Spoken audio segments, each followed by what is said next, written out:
Good morning everyone. আজকে আমরা এখান থেকে চেক আউট করে যাচ্ছি হচ্ছে ফার্স্ট এখান থেকে ফ্লাইট নিয়ে ব্যাংকক যাব। ব্যাংকক থেকে আমাদের ক্র্যাবির ফ্লাইট আছে। বাট তার আগে তোমাদের যেটা বলার আছে সেটা হচ্ছে আমরা এখানে যে গেস্ট হাউসে ছিলাম, গেস্ট হাউসটা এত ভালো, এক পয়সাও সিকিউরিটি ডিপোজিট নেয়নি, যেটা আমার কাছে খুব সারপ্রাইজিং। কারণ আজ অব্দি আমরা যতবার থাইল্যান্ডে এসেছি এটা মনে আমাদের 6th কি 7th ট্রিপ হবে হয়তো, কোনোদিনও এরকম হয়নি যে কোনো গেস্ট হাউসে কোথাও সিকিউরিটি ডিপোজিট নেয়নি। আমরা 3 দিন ছিলাম। তো যেদিন আমরা চেক ইন করেছিলাম আমাদের চেক ইন টাইম ছিল ওই 11টা-12টার সময় মনে হয়। তো আমরা সকালবেলা চলে এসেছিলাম যেহেতু আমাদের আর্লি মর্নিং ফ্লাইট ছিল। তো নর্মালি আমাদের ব্রেকফাস্ট দেওয়ার কথা না, বাট ওরা অফার করেছিল, আমরা ভদ্রতার খাতিরে আর কি করিনি ব্রেকফাস্ট। বাট ভীষণ ভালো এখানকার লোকেদের ব্যবহার, প্লাস আমাদের প্রত্যেকদিন ঘরও গুছিয়ে দিত। রুমগুলো বেশ ভালো, যেটা সব থেকে ভালো রুম সেটার হচ্ছে ভাড়া 1900 টাকা করে আমাদের পড়েছে পার ডে। আমরা 3 দিন এখানে ছিলাম আর without any security deposit. Plus হচ্ছে আর একটা জিনিস আমার খুব ভালো লেগেছে, কালকে আমাদের যেখানে যাওয়ার ছিল ওখানে এখান থেকে কোনো ডে ট্রিপ হয় না, চিয়াংরাই থেকে কোনো ডে ট্রিপ নেই। তো আমাদের একটা ক্যাব হায়ার করে যেতে হতো। তো আমরা কি করেছিলাম, এখানকার যিনি গেস্ট হাউসের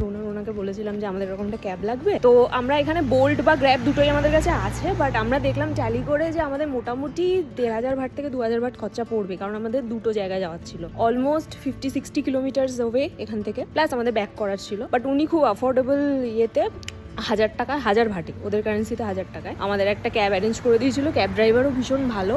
তো আমরা এখান থেকে দুটো জায়গায় ঘুরে ফিরে এসেছি। তো বেশ ভালো, ওভারঅল এক্সপিরিয়েন্স খুব ভালো। তো কেউ যদি চিয়াংরাইতে এসে থাকতে চাও আমি রিকমেন্ড করবো যে এখানটা একবার ডেফিনেটলি এসো, তোমরা দেখতে পারো। গেস্ট হাউসে বেশি রুম নেই, মানে এরকম না যে বিশাল বড়, 4-5টা রুম আছে। আমরা যেটা বেস্ট রুম ছিল সেটাই নিয়েছিলাম। সেন্ট্রালি লোকেটেড, আশেপাশে সবকিছু আছে। এখান থেকে একটুখানি হেঁটে গেলেই 7-11 আছে দুখানা, একটা খাবার জায়গা আছে, হ্যাঁ নাইট মার্কেটটাও এখান থেকে কাছে। আমি ভেবেছিলাম একটা গেস্ট হাউস না জানি কেমন হবে, তো দেখলাম বেশ ভালো। ঠিক আছে, আমরা এখন যাব এখান থেকে এয়ারপোর্ট। না, ফার্স্টে আমরা এখান থেকে ব্রেকফাস্ট করবো।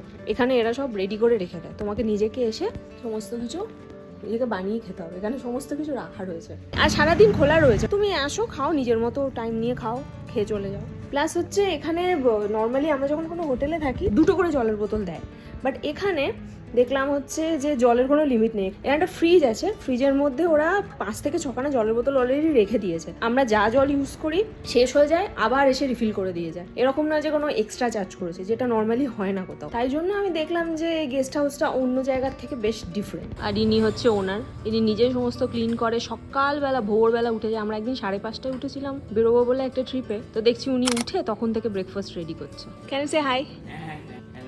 হ্যালো।